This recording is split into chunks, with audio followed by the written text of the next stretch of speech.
Hello friends, once again welcome to my channel Physics Ki Pathshala. Today I am presented before you to discuss chapter 4 Materials, Metals and Non-Metals of class 8th NCERT science book. This lesson is foundation for higher class chemistry study, so it is a very important for further studies. अतः आपसे request है कि आप channel पर बने रहें और video को पूरा देखें तथा लाइक, सब्सक्राइब एंड शेयर करने के साथ ही साथ अपना वैल्यूएबल कमेंट देना न भूलें. So let's start our discussions. We know that a material is a substance और a mixture of substances that constitutes an object. For study purpose as per our need we may categorise materials in many ways as solid, liquid, gas. One kind of the categorization is there to which we have discussed in earlier classes. Other categorization may be conductors, insulators and semiconductors, etc. Similarly, many kind of the other categorization is also there as per our need. But here today we will focus on categorization of materials as metals and non-metals. So let's start. In this one, first of all, we should know how the metals and non-metals occur in the nature. Out of 92 natural occurring elements, 70 are the metals and about 22 are the non-metals. Some elements shows properties of both metals and non-metals, they are called metalloids. कुछ ऐसे भी elements होते हैं जो कि metal और non metal दोनों की प्रॉपर्टीज को रखते हैं, दोनों की प्रॉपर्टीज को शो करते हैं. इस तरह के एलिमेंट्स को हम लोग मेटलॉइड्स कहते हैं. कुछ एलिमेंट्स जैसे कि गोल्ड, सिल्वर या प्लैटिनम, ये हमारे एटमॉस्फेयर में, नेचर में फ्री फॉर्म में पाए जाते हैं. फ्री फॉर्म में पाए जाने का मतलब ये है कि वो किसी के साथ कंबाइन नहीं करते हैं क्योंकि इनकी रिएक्टिविटी बहुत ही कम होती है. लेकिन अधिकतर जो हमारे मेटल्स हैं वो कंबाइंड स्टेट में पाए जाते हैं. वो कंबाइन करके किसी एलिमेंट के साथ कंबाइन करके या तो ऑक्साइड्स बना लेते हैं, सल्फाइड्स बना लेते हैं, कार्बोनेट्स बना लेते हैं या सिलिकेट्स बना लेते हैं. वो फ्री फॉर्म में नहीं पाए जाते हैं. लेकिन गोल्ड, सिल्वर या प्लैटिनम इस तरह की जो चीजें हैं जो कि प्रिकॉशियस मेटल्स भी कही जाती हैं, वो फ्री फॉर्म में पाई जाती हैं क्योंकि उनकी रिएक्टिविटी बहुत ही कम होती है. इसी प्रकार से कुछ नॉन मेटल्स जो हैं वो फ्री स्टेट में पाई जाती हैं, जैसे कि helium, neon, argon, xenon, radon etcetera. इनकी भी जो एक्टिविटी है, इनकी रिएक्शंस करने की या किसी के साथ कंबाइन करने की जो प्रॉपर्टीज है वो लगभग जीरो के बराबर है या नहीं है नॉर्मल कंडीशंस में, इसलिए ये फ्री फॉर्म में पाई जाती हैं.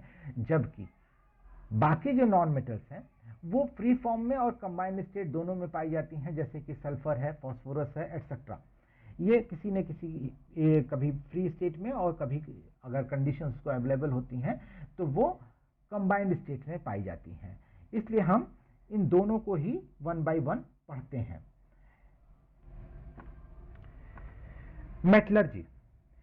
Metallurgy is a science of extraction of metals from their ores and their purification.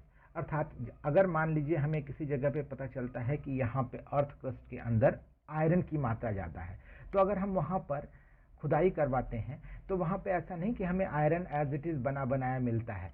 वो मिट्टी के साथ मिला हुआ रहेगा, वहाँ की मिट्टी लाल कलर की होगी. वहाँ से जब हम उसको निकालते हैं तो उसको अलग अलग प्रोसेस करके वहां से हम उस मिट्टी से आयरन को प्राप्त करने की कोशिश करते हैं. उसी प्रकार से हमें कहीं पर अगर पता चलता है कि गोल्ड है या लीड है तो उसको हम लोग अलग अलग प्रोसेस के थ्रू ऑब्टेन करने की कोशिश करते हैं. तो साइंस की वो ब्रांच, साइंस का वो प्रोसेस जिसके थ्रू हम उसको प्राप्त कर रहे हैं, मेटल्स को प्राप्त करते हैं, उसको हम मेटलर्जी कहते हैं. मिनरल्स जो नेचर में पाया गया सब्सटेंस है, natural occurring substance containing one or more element of their compound that is known as the minerals. हमने ये देखा होगा कि हमारे पानी में कहा जाता है कि पोटेशियम, सोडियम, मिनरल्स अदर मिले हुए हैं. तो ये अगर हमारे बॉडी में कहा जाए कि अगर आयरन की मात्रा कम है या आयरन की मात्रा ज़्यादा है, तो ये नहीं मतलब होता है कि हमारे बॉडी में जो इन एलिमेंट्स है वो आयरन उसकी मात्रा कम या ज़्यादा है हम उसको बढ़ा लें. वो मिनरल फॉर्म में है जो कि नेचर में अकर कर रहा था, किसी सब्सटेंस के अंदर है, हमें वहां से लेना है. ये नहीं कि एक लोहे की रॉड ले लेना है. Next one is the ore. Ore is a mineral from which one or more metals can be extracted profitably. अगर हमने किसी जगह खुदाई किया, वहां से जो हमें मिट्टी मिली, उस मिट्टी में हमें अगर ये पता है कि यहाँ पे आयरन की मात्रा ज़्यादा है, तो उसी चीज़ को हम लोग ओर कहते हैं, या unrefined form of the mineral, उसी को हम ओर कहेंगे।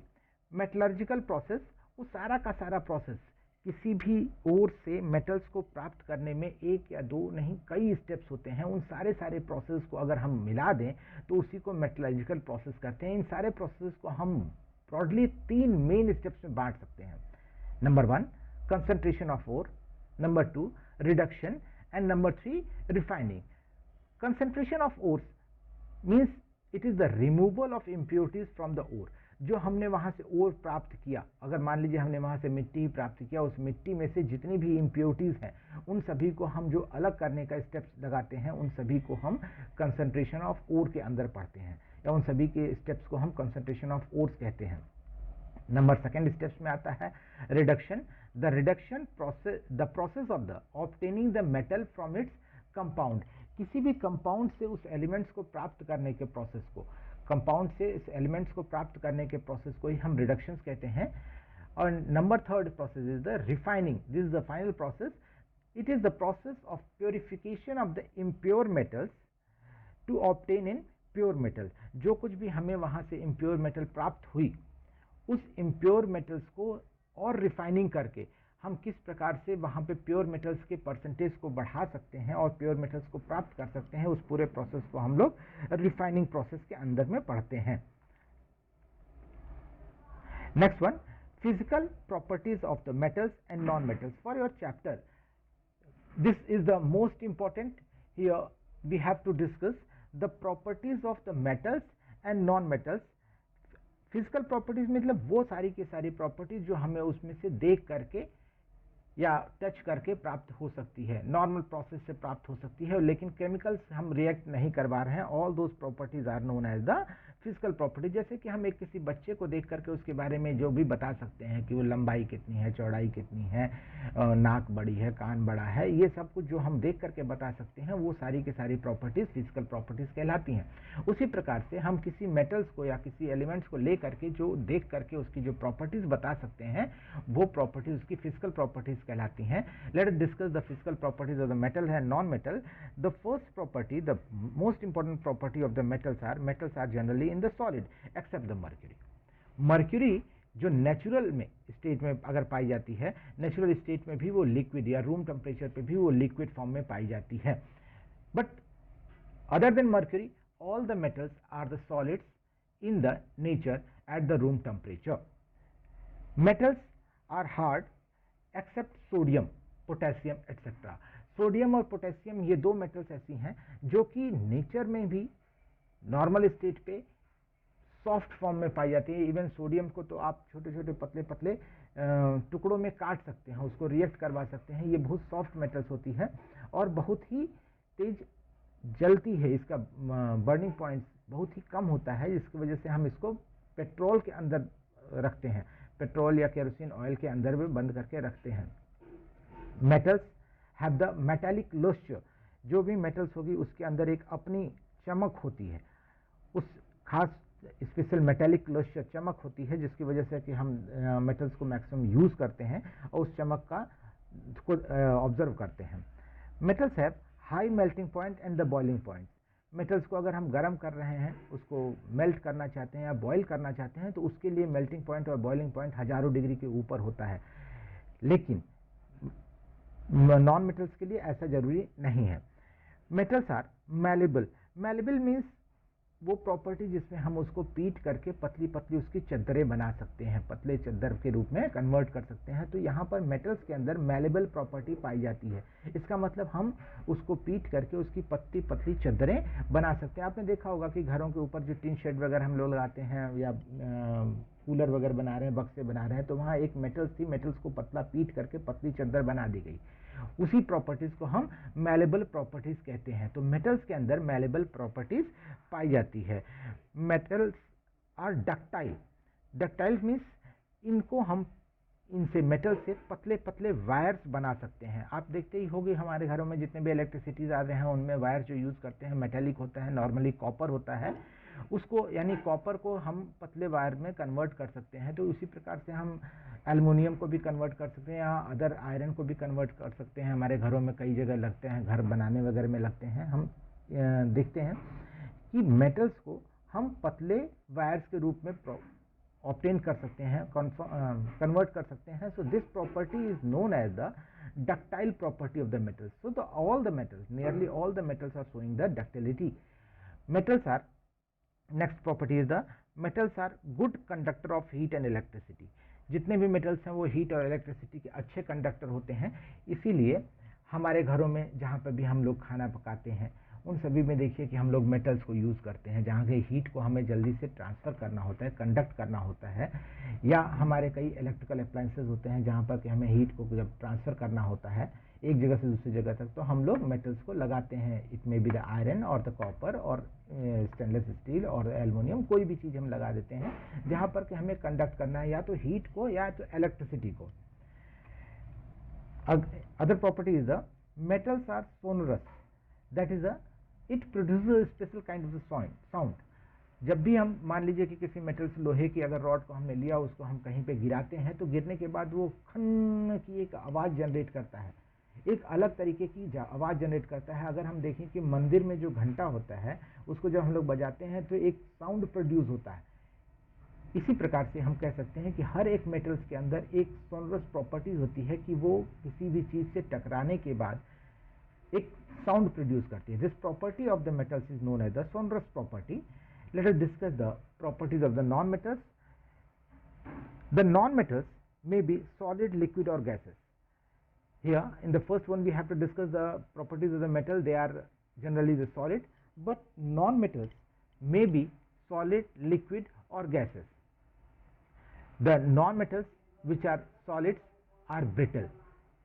Example is diamond is the hardest non-metals, but it is also in the brittle nature. Brittle nature मतलब अगर हम उसको मारेंगे तो वो मैलेबल कैरेक्टर नहीं शो करेगा, उसके पतले पतले चद्दर नहीं बनेंगे, बल्कि वो टूट जाएगा, टूट करके बिखर जाएगा, छोटे छोटे हिस्सों में कन्वर्ट हो जाएगा। इसलिए हम ये इस प्रॉपर्टी को ब्रिटल प्रॉपर्टी कहते हैं। तो नॉन मेटल्स के अंदर ब्रिटल प्रॉपर्टीज पाई जाती है। Non metals do not have lustre, some of has a dull lustre.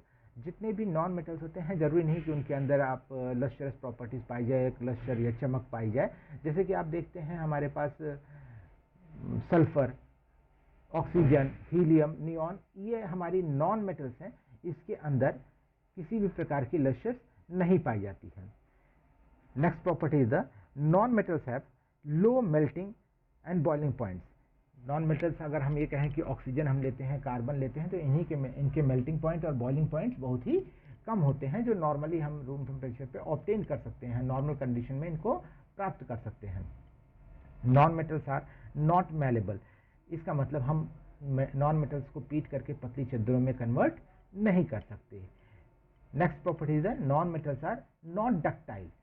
इसका मतलब ये होता है कि जो मेटल्स होते हैं जो डक्टाइल प्रॉपर्टी शो करते हैं, अर्थात उनकी हम पतले पतले वायर्स बना सकते हैं, लेकिन नॉन मेटल्स को हम पीट करके पतले वायर्स में कन्वर्ट नहीं कर सकते।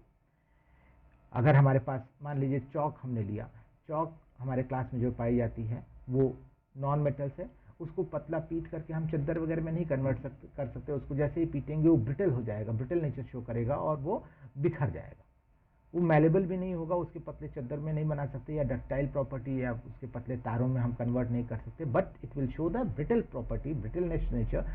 As soon as we will apply some force on this one, it will be splitted into small small fragments, छोटे छोटे हिस्सों में टूट जाएगा। Non metals are generally bad conductor of the heat and electricity except the graphite. Graphite के जो है सिर्फ हमारा एक एक्सेप्शन है जो कि कंडक्टर होता है हीट और इलेक्ट्रिसिटी का। इसके अलावा बाकी जितने भी नॉन मेटल्स हैं वो हमारे हीट और इलेक्ट्रिसिटी के बैड कंडक्टर्स होते हैं।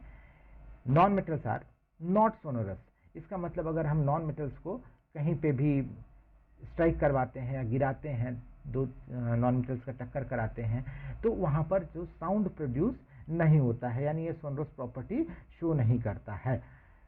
Let us discuss further the chemical properties of the metals and non-metals. In this one, first of all, we have to discuss about the chemical properties, that is a combination of the metals and non-metals with the oxygen. This is the most important properties shown by the metals and non-metals. On the basis of that, we can easily categorize, classify or identify which is the metal and which is the non-metals. So reaction with oxygen, metals react with oxygen to form the metallic oxide. These oxides are basic oxides. ये important है कि ये oxides basic होते हैं. अगर हम लोहे को बाहर छोड़ दें, खुले में छोड़ दें, वहाँ पे जहाँ पे उसको एटमॉस्फेयर से नमी मिल सके, यानी ऑक्सीजन और वाटर दोनों की परसेंटेज उसको मिल सके, तो उस अवस्था में हम देखते हैं कि वो मेटल का ऑक्साइड बन जाता है, आयरन का ऑक्साइड बना लेता है. और उसमें का नेचर अगर हम चेक करें through the litmus paper, then we will get it is the basic in nature. Basic in nature ये होगा, इसका मतलब कि ये बेसिक प्रॉपर्टीज को शो करेगा. हम इसको लिटमस पेपर से चेक भी कर सकते हैं. यहाँ पर हम आयरन या दूसरा एक एलिमेंट लेते हैं मैग्नीशियम, जो हमने पिछले क्लासेस में पढ़ा था. अगर हम मैग्नीशियम्स को एयर में बर्न करें, अगर हम एक पॉट लेते हैं, पॉट में मैग्नीशियम्स को बर्न करते हैं और उसको रख देते हैं, ढक देते हैं, जब उसकी फ्यूम्स पूरी बन जाती हैं अच्छे से, तो हम उसमें थोड़ा सा पानी डाल दें. तो पानी के साथ देखिए, पहले अगर मैग्नीशियम को ऑक्सीजन के अंदर बर्न किया तो बनेगा MgO, मैग्नीशियम ऑक्साइड्स. और मैग्नीशियम ऑक्साइड्स को अगर हम पानी जब डालते हैं तो पानी के साथ वो रिएक्ट करके, या हम ये कहें कि नमी के साथ रिएक्ट करके मैग्नीशियम हाइड्रोक्साइड्स बनाता है. मैग्नीशियम हाइड्रोक्साइड्स को अगर हम इसका नेचर चेक करेंगे, then it will be basic in nature, यानी ये लिटमस पेपर से हम इसको चेक भी कर सकते हैं. While on other hand, the non-metals react with oxygen to form non-metallic oxides. These oxides are acidic in nature. ये बड़ी इंपॉर्टेंट चीज है. यहाँ पर देखिएगा कि जो मेटल्स के ऑक्साइड्स बन रहे थे वो बेसिक थे, और नॉन मेटल्स के जो ऑक्साइड्स बन रहे थे वो एसिडिक थे, because they react with water to form the acids. Examples we can consider: sulfur bonds in air to form sulfur dioxide. अगर हम सल्फर को एयर के अंदर बर्न करते हैं तो सल्फर डाइऑक्साइड बनाता है, और सल्फर डाइऑक्साइड्स को अगर हम पानी के प्रेजेंस में, पानी के साथ रिएक्ट करवाते हैं तो सल्फ्यूरिक एसिड बनाता है, जिसके लिए हम रिएक्शंस लिख सकते हैं S+O2, sulphur in the presence of oxygen, when it burns then it forms the sulfur dioxides, and whenever the sulfur dioxide reacts with the water or it combines with the water, then it forms the sulfuric acid or sulfurous acid, sorry, it forms the sulfurous acids. So we can easily say that here metals and non-metals both react with the oxygen. The metal reacts with the oxygen and form the basic oxides. Metal oxides are of the basic in nature, and non-metals also react with the oxygen and form the oxides, or they react with other elements and forms a acidic oxides. Let us move further. We are going to discuss the reaction with water. Metals react with water to form the metal hydroxides and hydrogen. Example are: sodium reacts with water to form sodium hydroxide and hydrogen. जब भी हमारा sodium है, एक metal है, ये metal पानी के साथ अगर रिएक्ट करेगा तो पानी के साथ रिएक्ट करके हाइड्रोक्साइड्स बनाता है. इसलिए हम कह सकते हैं मेटल अगर रिएक्ट करता है पानी के साथ तो पानी के साथ रिएक्ट करके मेटल का ही हाइड्रोक्साइड बनाएगा. अगर सोडियम है तो सोडियम का हाइड्रोक्साइड बनाएगा, पोटेशियम है तो पोटेशियम का हाइड्रोक्साइड बनाएगा. इसी प्रकार से जिस मेटल का है उसी मेटल के हाइड्रोक्साइड बनाएगा. यहाँ पर हमने एक सोडियम का केस कंसिडर किया है. अगर हम मैग्नीशियम लेते तो मैग्नीशियम पानी के साथ रिएक्ट करके मैग्नीशियम का हाइड्रोक्साइड्स बनाएगा. इसके लिए हम रिएक्शन लिख सकते हैं: magnesium in the presence of oxygen, when it reacts then it forms the magnesium hydroxide. Similarly, we can discuss for the non-metals. Non-metals do not react with the water at the room temperature, or in the normal condition the non-metals do not react with the water. Next, we have to discuss the reaction with the acids. Metals react with acids to form metallic salt and hydrogen. जब भी हमारे metals होंगे किसी acids के साथ react करते हैं तो वो उसी मेटल्स का सॉल्ट बनाते हैं.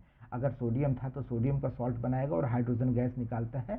हाइड्रोजन गैस को चेक करने के लिए हम ये जानते हैं कि जो गैस निकल रही है उसके पास हम बर्निंग मैच स्टिक्स लाते हैं तो पॉपअप साउंड जनरेट करता है और उससे हमें पता चलता है कि बनने वाली गैस हमारी हाइड्रोजन गैस थी. जैसे कि हम एग्जाम्पल के लिए अगर पढ़ें, जिंक को अगर हम डाइल्यूट सल्फ्यूरिक एसिड के साथ रिएक्ट करवाते हैं तो जिंक क्लोराइड बनता है. जिंक क्लोराइड और हाइड्रोजन गैस बनती है, हाइड्रोजन गैस निकलती है. उसके लिए हम केमिकल रिएक्शंस लिख सकते हैं. Zinc Zn when react with hydrochloric acid, that is the HCl, then it forms zinc chloride ZnCl2 and hydrogen gas. This is evolves. अगर हम इसी को एक कंटेनर में एक्यूमुलेट कर लेते हैं इस हाइड्रोजन गैस को, तो अगर हम इसको फिर उसके ऊपर बर्निंग मैच स्टिक्स ले आएँ, बर्निंग मैच स्टिक्स लाते हैं तो ये पॉपअप साउंड जनरेट करके बर्न करता है. But most of the non metals do not react with the acids. हमारे नॉन मेटल्स में हम देख सकते हैं कि मैक्सिमम हमारा जो प्लास्टिक्स है एक अच्छा नॉन मेटल्स कह सकते हैं, ये जनरली एसिड्स के साथ रिएक्ट नहीं करता है. Some non metals like sulphur react with concentrate nitric acid to form the sulfur dioxide, nitrogen dioxide and water. ये अगर हम उसको थोड़ा सा एबनॉर्मल कंडीशन देते हैं या स्पेशल कंडीशन प्रोवाइड करते हैं, उस स्थिति में सल्फर रिएक्ट करता है नाइट्रिक एसिड के साथ और फॉर्म करता है S+4 times HNO3 nitric acid. Then it produces sulphur dioxide SO2 and nitrogen NO2 and the nitrogen dioxide, that is the NO2 and water. So next we have to discuss about the metals replaces metals. इसको समझने से पहले ऐसा समझ लेते हैं कि अगर हम एक क्लास में या कहीं पे बैठे हैं, अगर 5 पर्सन्स बैठे हैं, 5 सीट्स थी, 5 लोग बैठे हुए हैं और उसी वक्त एक दूसरा आदमी आ जाता है जो कि बहुत बदमाश है, तो उस स्थिति में जैसे ही वो आएगा तो जो सबसे कमजोर व्यक्ति होगा उसको रिप्लेस कर सकता है, या जो सबसे बदमाश था वो उन 5 में से किसी को भी रिप्लेस कर सकता है क्योंकि वो सारे के सारे उससे कम बदमाश थे. उसी प्रकार से जो 5 वहां बैठे हुए थे उनमें से जो सबसे बदमाश होगा वो अपने नीचे वाले किसी को भी रिप्लेस कर सकता है. तो अगर हम इसको इस तरह से फॉर्म करें कि ये सबसे टॉप का सबसे बदमाश था, ये अपने से नीचे वाले किसी को भी रिप्लेस कर सकता है. इसके ऊपर का जो एलिमेंट है ये बदमाश है, ये अपने नीचे वाले किसी को भी रिप्लेस कर सकता है लेकिन अपने ऊपर वाले को रिप्लेस नहीं कर सकता. उसी प्रकार से इसको अगर थर्ड वाले को लें तो ये अपने से नीचे किसी भी को रिप्लेस कर सकता है लेकिन अपने से ऊपर वाले को रिप्लेस नहीं कर सकता है. इसी कॉन्सेप्ट को अगर हम अपने केमिस्ट्री के कॉन्सेप्ट या साइंस के कॉन्सेप्ट में अप्लाई करते हैं तो हम इसको रिएक्टिविटी सीरीज या एक्टिविटी सीरीज के नाम से कहते हैं. हम यहाँ मेटल्स को, सारे भी एलिमेंट्स को उनके रिएक्टिविटी या एक्टिविटी के हिसाब से एक टेबल के फॉर्म में रखते हैं. इस टेबल में जो हाईएस्ट या टॉप का जो एलिमेंट होगा उसकी रिएक्टिविटी सबसे ज़्यादा होती है, वो अपने से नीचे वाले किसी भी एलिमेंट्स को उसके सॉल्ट में से डिस्प्लेस कर सकता है, लेकिन नीचे वाला जो एलिमेंट होगा वो अपने से ऊपर वाले एलिमेंट्स को डिस्प्लेस उसके सॉल्ट से नहीं कर सकता. इसको समझने के लिए हम ये इस बेसिस को लेते हुए हम यहाँ पे समझने की कोशिश करते हैं. A more reactive metals replaces a less reactive metals from its salt solutions. जैसे कि एग्जांपल हम लें, magnesium replaces copper from the copper sulphate solution to form the magnesium sulphate and copper. यहाँ पर अगर हम मैग्नीशियम को मिलाते हैं कॉपर सल्फेट सॉल्यूशन में, कॉपर सल्फेट मिलाने पे कॉपर से ऊपर या ज़्यादा रिएक्टिविटी का मैग्नीशियम है, इसलिए मैग्नीशियम उसको उसके सॉल्यूशन से अलग कर देगा और मैग्नीशियम इस सल्फेट के साथ रिएक्ट करके मैग्नीशियम सल्फेट फॉर्म कर लेगा और कॉपर को अलग से लिबरेट कर देगा. कॉपर बाहर की तरफ या सॉल्यूशन में अलग डिकम्पोज हो जाएगा, अलग से डिपोजिट हो जाएगा. Similarly, zinc can be zinc when reacts with the copper sulfate. Zinc is again more reactive than copper. Zinc is again more reactive than copper, so it replaces the copper and it forms the zinc sulfate, and copper is deposited at the bottom of the solutions. Similarly, when iron is reacting with the copper sulfate, then again the iron is more reactive than the copper, so it displaces the copper from its salt and it forms the iron sulfate. ये iron sulphate के साथ react करके iron sulphate बना लेगा और copper को अलग करेगा. This is on the basis of the reactivity of the metals. They can be arranged in the decreasing order of this activity series. अब ये मेटल की जो एक्टिविटी सीरीज है उसको हम देख लेते हैं. यहाँ पर हम देखते हैं कि ये एक्टिविटी सीरीज कुछ इस प्रकार से है. पोटेशियम हमारा सबसे हाईली रिएक्टिव एलिमेंट्स है. अगर हम मेटल्स की एक्टिविटी सीरीज देखें तो उसमें हमारा पोटेशियम सबसे ऊपर आता है, उसके नीचे सोडियम है. यानी पोटेशियम जब भी चाहेगा वो सोडियम को रिप्लेस कर सकता है. सोडियम से नीचे मैग्नीशियम, यानी सोडियम मैग्नीशियम को रिप्लेस कर सकता है. और इसी प्रकार से बाकी एलिमेंट्स के लिए हम इस प्रकार से दे सकते हैं. हम यहाँ देख सकते हैं कि पोटेशियम अपने से नीचे sodium, magnesium, aluminium, zinc, iron, lead, copper, silver या गोल्ड किसी को भी उसके सॉल्ट के सॉल्यूशन से अलग कर सकता है, डिस्प्लेस कर सकता है. उसी प्रकार से सोडियम अपने नीचे आने वाले elements magnesium, aluminium, zinc, iron, lead, copper, silver या गोल्ड को उनके सॉल्यूशन से डिस्प्लेस कर सकता है. लेकिन इसका उल्टा हम ये कहें कि सोडियम पोटेशियम को उसके सॉल्यूशन से डिस्प्लेस कर दे, ऐसा संभव नहीं है. इस सीरीज को ही हम एक्टिविटी सीरीज या रिएक्टिविटी सीरीज भी कहते हैं. Next let us discuss about the noble metals. Noble metals जो कि नॉर्मल कंडीशंस में किसी के साथ रिएक्ट नहीं करती हैं, वो इनर्ट फॉर्म में पाई जाती हैं या प्योर फॉर्म में ही पाई जाती हैं, हम उनको नोबल मेटल्स कहते हैं. ये रिएक्ट क्यों नहीं करती हैं या कोई मेटल्स रिएक्ट बहुत तेजी से क्यों करती है, इसको समझने के लिए हमें इसका इलेक्ट्रॉनिक कॉन्फ़िगरेशन समझना पड़ेगा. ये हमारे नेक्स्ट हायर क्लासेस में हम लोग इसको फिर से देखेंगे जब हम उसका इलेक्ट्रॉनिक कॉन्फ़िगरेशन देख रहे होंगे. यहाँ पर हम सिर्फ इतना जानते हैं कि जैसे कि कुछ मेटल्स हैं जैसे कि गोल्ड, सिल्वर, प्लैटिनम, ये अपने लस्टर्स को मेंटेन रखती हैं. उसी प्रकार के लस्टर्स होते हैं, इसीलिए औरतें जो हैं गोल्डन ज्वेलरीज पहनती हैं या हम लोग पहनते हैं गोल्डन ज्वेलरीज को, सिल्वर की या प्लैटिनम को. नॉर्मल कंडीशंस में अगर ये प्योर फॉर्म में है तो ये अपने लस्टर्स को उसी प्रकार से बरकरार रखता है, क्योंकि ये एयर के साथ रिएक्ट नहीं करता है या वाटर के साथ रिएक्ट नहीं करता है. ये नॉर्मल कंडीशन में एसिड के साथ भी रिएक्ट नहीं कर सकता है. इन्हें हम इसीलिए मेटल्स, नोबल मेटल्स कहते हैं. लेकिन जो हमारे नॉर्मल स्टेट में नॉर्मली हमारे डे टू डे लाइफ में पाए जाते हैं, जिसकी कि गोल्डन ज्वेलरीज अगर बनती है उसमें कुछ मिलावट होती है, प्योर मेटल्स नहीं होते हैं, इसलिए थोड़ा रिएक्ट करते हैं. इसीलिए आप देखते होंगे गोल्डन ज्वेलरीज वगैरह हैं या सिल्वर ज्वेलरीज है, कुछ समय के बाद ये थोड़ा सा डल हो जाती हैं, लश्यर में डल हो जाती हैं.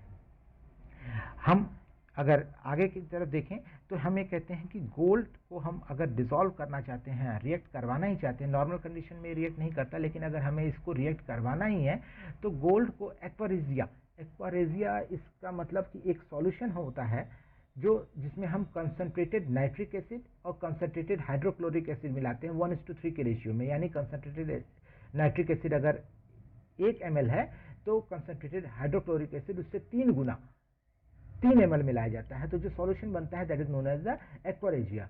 तो गोल्ड को अगर हम उस एक्वारेजिया में मिलाएं तो वहां पर वो डिसॉल्व हो जाता है, वहां पर रिएक्ट कर जाता है. जबकि प्योर 24 कैरेट गोल्ड जो हमारा स्टैंडर्ड है प्योरिटी का 24 carat gold, it is a very soft and can not be used for making the ornaments. So it is a mixed with some silver और copper to make it hard. अगर हमारे यहाँ जो gold Smiths होते हैं वो 24 crates को use करके किसी भी गोल्डन ज्वेलरीज को फॉर्म नहीं कर सकते, क्योंकि ये बहुत ही सॉफ्ट होगा. इसीलिए ये इसको बनाते वक्त उसमें थोड़ा सा कॉपर या सिल्वर को ऐड कर देते हैं. लेकिन इम्पॉर्टेंट चीज़ ये है कि वहाँ ऐड करने के बाद भी जब बेचते हैं तो उसका जो दाम लेते हैं वो गोल्ड के प्राइस में ही लेते हैं. This is the best profit of the gold Smith.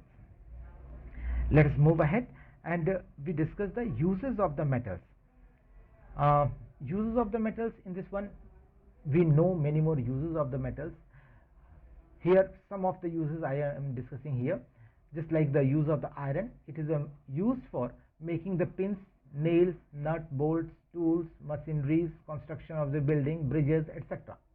ये सारी चीज़ें हम लोगों ने देखा हुआ है कि हमारे आयरन कहाँ कहाँ यूज़ हो सकते हैं। हमारे घरों को बनाने के लिए सरिया जो हम यूज़ करते हैं, बड़े बड़े पिलर्स बनाने के लिए, पुल बनाने के लिए सरिया वगैरह यूज़ करते हैं, उसमें हमारा आयरन यूज़ होता है। पिंस, नेल्स या नट बोल्ट्स बनाने में, मशीनरी बनाने में हम लोग आयरन को यूज़ करते हैं। उसी प्रकार से एल्युमिनियम की अगर हम बात करें, एल्युमिनियम को यूज़ जो किया जाता है हमारे घरों के बर्तन बनाने में, वायर बनाने में, फर्नीचर बनाने में, एयरक्राफ्ट बनाने में, व्हीकल्स को बनाने में, मशीनरीज के पार्ट्स बनाने में, for packing foods and the medicine etcetera. हम एल्युमिनियम की फॉइल्स वगैरह यूज़ करते हैं जिसमें कि हम लोग दवाइयों वगैरह को या फूड्स को पैक करते हैं ताकि वो हीट को रिटेन रखे। ये कुछ यूजेस हैं एल्युमिनियम के। Similarly the copper is used for making the wires. This is the most important use of the copper. Nowadays we are using the maximum copper in this process only, for this purpose only. We are using copper to make the wires, vessels or electric gadgets, etc. Similarly, we can discuss the uses of the gold. It is used for making the jewelry, coins, medals, etc. Silver, it is used for making the jewelry, coins, medals, etc. Platinum, it is used for making the jewelry, electric gadgets, plug-in vehicles, etc. Similarly, sodium is there. Sodium compounds are used as common salt, chemicals, etc. Calcium compounds are used for making cement, glass, etc. Let us move ahead. Uses of the non-metals. Here the uses of the non-metals, we can discuss some of the uses of the non-metals. Just like one of the non-metal is a sulfur. It is used for making the sulfuric acid, salts of the metal, etc. Oxygen, ये तो हम सभी को बहुत अच्छे से पता है इसका यूजेस क्या होता है. It is used for the respiratory for by the living things, burning of the fuels etcetera. Nitrogen, it is used for making the ammonia which is used for making the fertilizers. Ammonia का use जो हम लोग करते हैं fertilisers को बनाने के लिए करते हैं. Hydrogen, it is used for making the ammonia which is used for making the fertilizer as fuel in the rocket for welding etc. Chlorine, हमारे पानी में जर्म्स को मारने के लिए हम लोग मैक्सिमम इसका क्लोरीन का यूज़ करते हैं. It is use to kill the germs in the water. Iodine, iodine अगर हमारे को कहीं चोट लग जाती है तो उस पर जो डॉक्टर लिक्विड लगा करके साफ करता है उसे आयोडीन टिंचर होता है, वो एज ए एंटीसेप्टिक हम लोग इसको यूज़ करते हैं. So we can say that the iodine is use as a tincture iodine which is an antiseptic. Let us move ahead and discuss the alloys. Alloys means while we are combining two or more than two metals or the elements to form a homogeneous mixture of a metal with other metal or non-metal, then that obtained mixture is known as the alloy. ये alloy बनाने के लिए हमारे पास कारण क्या होता है, हमें कुछ स्पेशल प्रॉपर्टीज ऑब्टेन करनी होती है. उन प्रॉपर्टीज़ को ऑब्टेन करने के लिए हम दो या दो से ज़्यादा एलिमेंट्स को अगर मिला करके एक नया एलिमेंट्स बनाते हैं, then that is known as the alloy. For example we can say understand steel या stainless steel.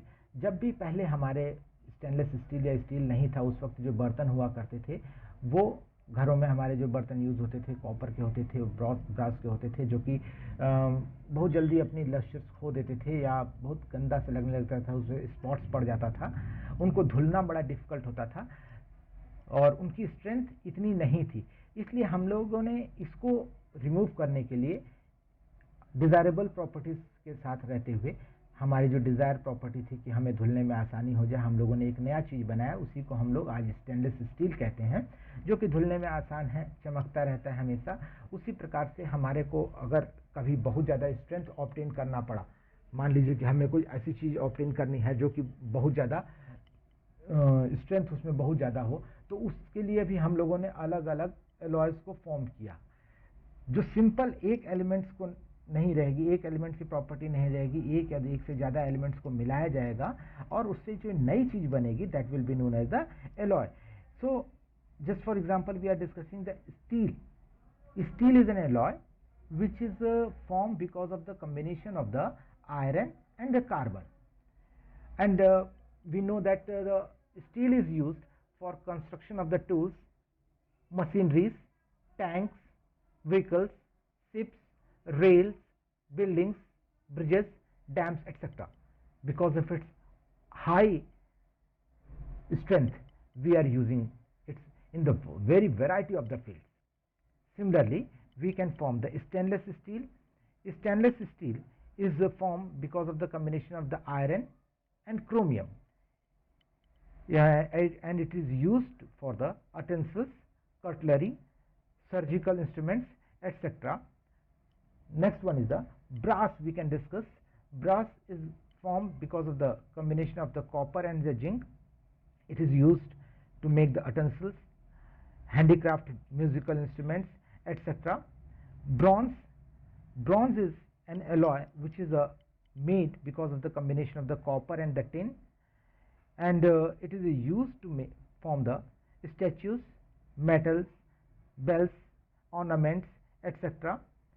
Alnico. Alnico is one of the alloy which is formed because of the combination of the iron and aluminum. It is used for making the magnets. Next one is the duralium.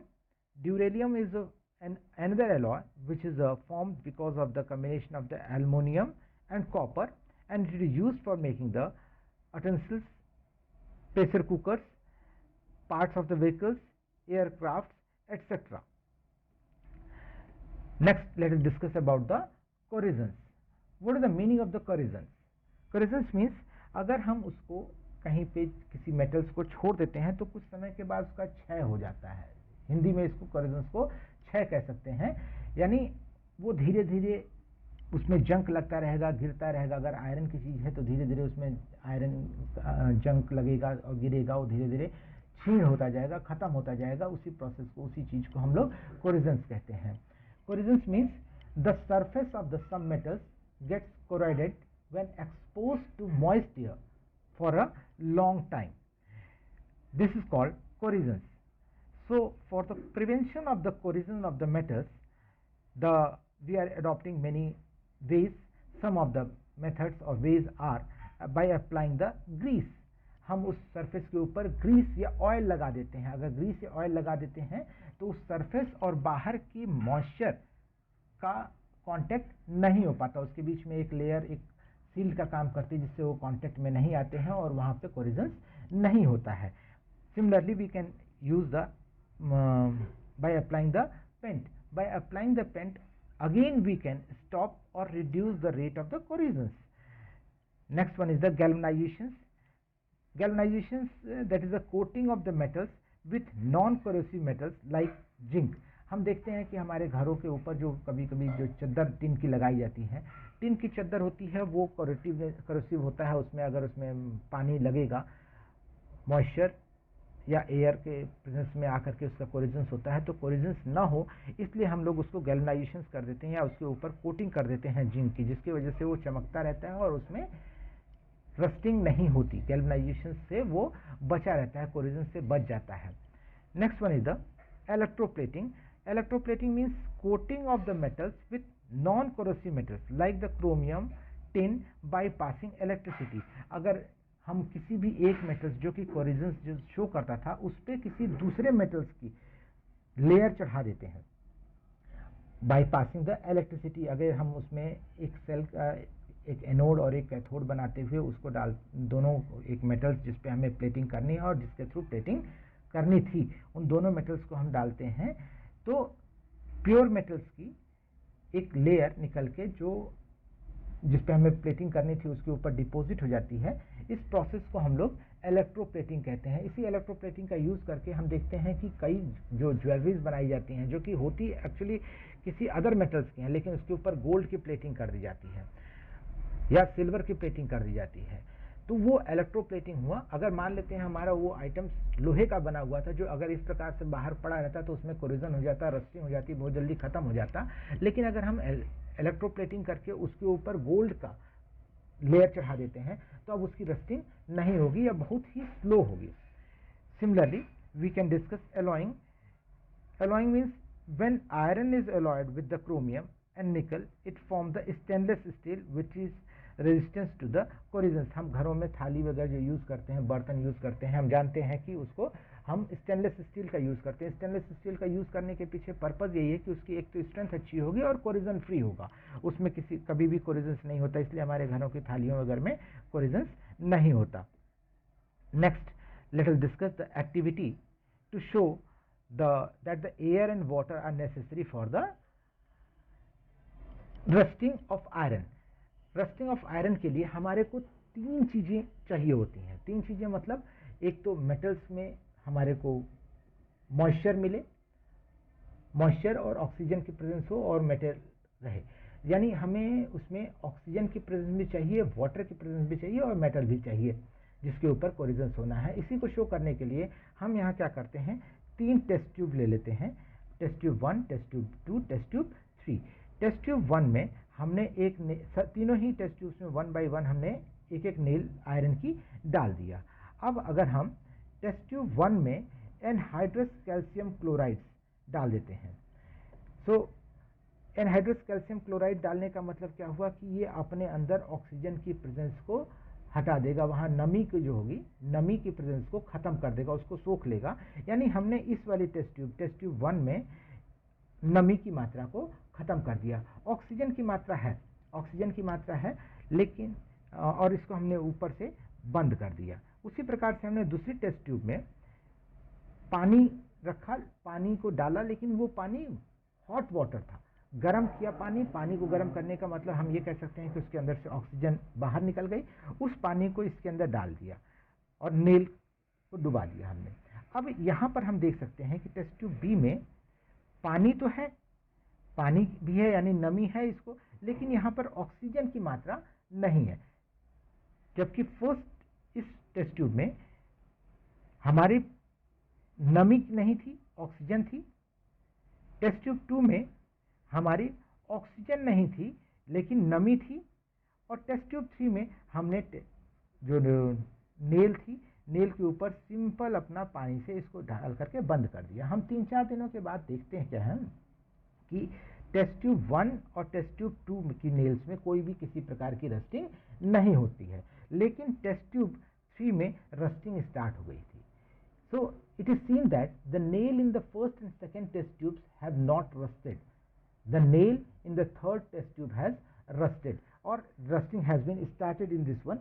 So we can say that for the rusting, these three, the condition of the moisture, presence of the moisture and the presence of the oxygen, both are quite important. So let us stop here our discussion. This completes our chapter. Thanks a lot for watching, and stay on the page, stay on the channel for further updates. Thanks, and bye bye till the next video. Thanks a lot.